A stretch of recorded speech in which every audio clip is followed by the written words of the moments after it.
Ma quando si usa la preposizione da, con le parole, con i verbi, non ti preoccupare perché lo vediamo nel video di oggi. Ciao a tutti e benvenuti in un nuovo video. Io sono Stefano e sono un professore di italiano per stranieri. Se non sei ancora iscritto al canale, non dimenticarti di farlo, così non perderai tutte le future lezioni. Sul mio canale io parlo di lingua italiana, di grammatica, vocabolario, pronuncia, eccetera, e faccio anche vlog. Ne ho fatto per esempio uno a Venezia e tra poco uscirà anche un nuovo vlog a Roma. Quindi se non vuoi perdere tutti questi video, non dimenticarti di iscriverti al canale e anche di attivare la campanellina, così che sarai notificato ogni volta che un nuovo video sarà disponibile. Nel video di oggi ci concentreremo su un'altra preposizione italiana, la preposizione da. Io amo le preposizioni italiane, mi piace parlare e spiegare le preposizioni italiane e so che a volte possono essere un po' difficili, però allo stesso tempo spero che questo video possa aiutarti a capire come e quando usare la preposizione da. Vedremo un po' gli utilizzi generali della preposizione da e come usarla con le parole e con i verbi. Iniziamo subito con il primo uso della preposizione da, cioè quello di esprimere provenienza. Infatti la preposizione da si può usare prima del nome di un luogo per indicare che noi veniamo da quel luogo, quindi la nostra provenienza, oppure che stiamo arrivando da quel luogo. Vediamo alcuni esempi per capire meglio.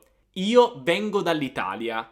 Io vengo dall'Italia. In questo caso io sto dicendo che l'Italia è il mio paese, è la mia provenienza. Però posso dire anche il treno arriva da Torino. Il treno arriva da Torino. Cioè significa che il treno ha iniziato il suo viaggio a Torino e adesso è arrivato qui, dove ci troviamo noi che stiamo parlando. Oppure siamo partiti da casa di Luca. Siamo partiti da casa di Luca. Beh, qui è la stessa cosa. Significa che il nostro viaggio è iniziato da casa di Luca. Ricordate anche però che la preposizione da si può usare con il nome di una persona per indicare la sua casa oppure il suo posto di lavoro. In questo caso però, quando decidiamo di usare la preposizione da, non stiamo indicando provenienza, anzi stiamo dicendo che andiamo in quel posto, quindi a casa o nel posto di lavoro di quella persona, oppure stiamo indicando che siamo in quel luogo in quel momento. Vediamo subito alcuni esempi.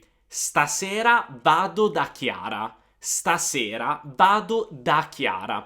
In questo caso io sto dicendo che stasera andrò a casa di Chiara, vado a casa di Chiara, quindi sto indicando uno spostamento verso di lei, verso casa sua. Però posso dire anche che stasera dormo da Chiara, stasera dormo da Chiara. In questo caso indico che passerò la sera a casa di Chiara, cioè nella sua casa, nello stesso posto. Oppure posso usarlo anche con il nome di una professione per indicare che vado nel posto di lavoro o sono nel posto di lavoro di quella persona. Per esempio, devo andare dal dottore.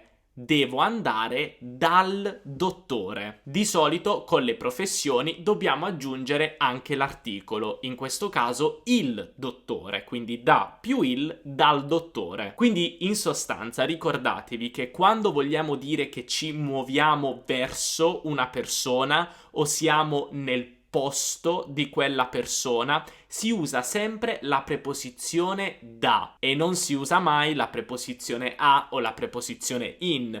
Infatti non si può dire che vado a Stefano per dire che vado dove si trova Stefano o a casa di Stefano, ma devo sempre dire vado da Stefano. Ora passiamo ad un altro uso molto interessante della preposizione da. Infatti la preposizione da si usa anche per specificare l'uso, lo scopo di qualcosa. Quindi di solito noi diciamo il nome di un oggetto, di solito la preposizione da e dopo l'uso di quell'oggetto. Vi faccio alcuni esempi pratici. Un fucile da caccia.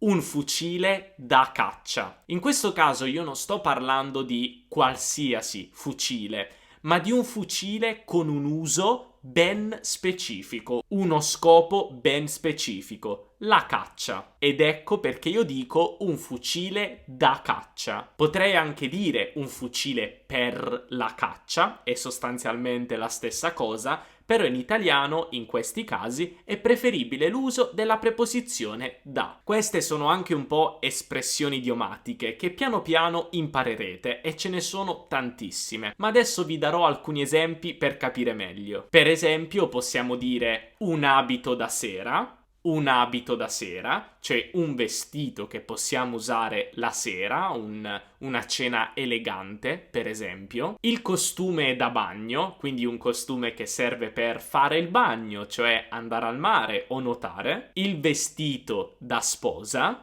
Il vestito da sposa, anche questo mi sembra abbastanza facile, il vestito da sposa, quindi il vestito che serve per sposarsi e si applica soltanto ai vestiti femminili. E per finire il ferro da stiro, infatti il ferro, perché di solito l'oggetto che serve per stirare è di ferro, ha lo scopo di stirare, ecco perché ferro da stiro. La preposizione da si può usare anche in senso temporale per indicare una azione che è iniziata ma che continua ancora adesso nel presente. Questo è un uso molto importante della preposizione da che purtroppo tanti studenti sbagliano. Per esempio, posso dire vivo in Italia da 10 anni. Vivo in Italia da 10 anni. Come potete vedere, in questo caso sto usando il presente del verbo vivere, vivo, più la preposizione da e il lasso temporale. Quindi che cosa significa vivo in Italia da 10 anni? Beh, che ho iniziato a vivere in Italia 10 anni fa,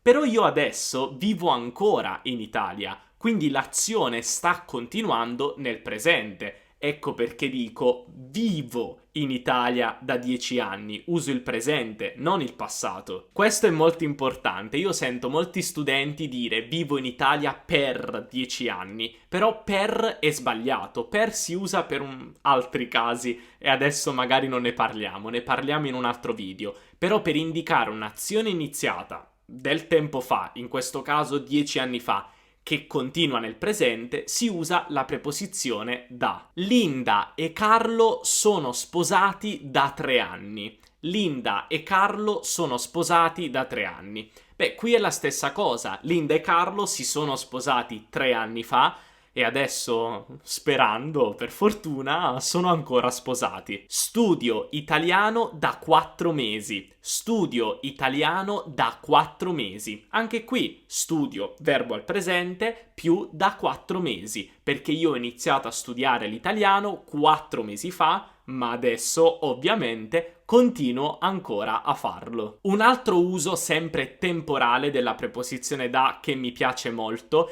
è l'uso di da più il nome o la parola che indica un momento della vita. In questo caso possiamo applicare la preposizione da sia a momenti della vita passati che momenti della vita futuri. Per esempio, da ragazzo, da bambino, da studente. Io sostanzialmente sto dicendo, quando ero un ragazzo, quando ero un bambino, quando ero uno studente, però dato che non voglio dire tutta questa lunga frase, posso semplicemente usare da più il momento della vita, da bambino, da ragazzo, da studente e così via. Ma posso applicare questo anche al futuro e dire per esempio da grande, cioè quando sarò grande, o da sposato, quando sarò sposato, da adulto, quando sarò un adulto, da vecchio, quando sarò vecchio, e così via. Una frase molto utile per ricordare questo uso della preposizione da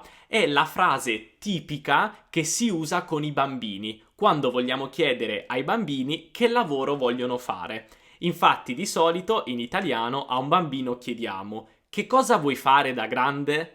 Che cosa vuoi fare da grande? Cioè, in questo caso, quando sarai grande, che cosa vorrai fare quale vuoi che sia il tuo lavoro? Per finire, la preposizione da si usa anche con i verbi. Ora, ci sono diversi usi della preposizione da con i verbi, ma oggi vi faccio vedere proprio quello principale, quello più importante. Di solito la preposizione da si usa molto spesso all'infinito, in domande, oppure quando abbiamo un indefinito, per esempio qualcuno, qualcosa, nessuno, niente. Vediamo alcuni esempi. Cosa c'è da mangiare? Cosa c'è da mangiare? In questo caso io sto chiedendo che cosa può essere mangiato, cosa è possibile mangiare. Infatti da mangiare rende un po' l'idea della voce passiva. Ora, se voi non sapete bene che cos'è la voce passiva in italiano, non vi preoccupate, non è così importante. Però quando vogliamo esprimere l'idea in una domanda di cosa è possibile fare, mangiare, bere e così via, possiamo usare la preposizione da più l'infinito. Quindi se io chiedo cosa c'è da mangiare, sto chiedendo per esempio alla mia famiglia che cosa hanno preparato per cena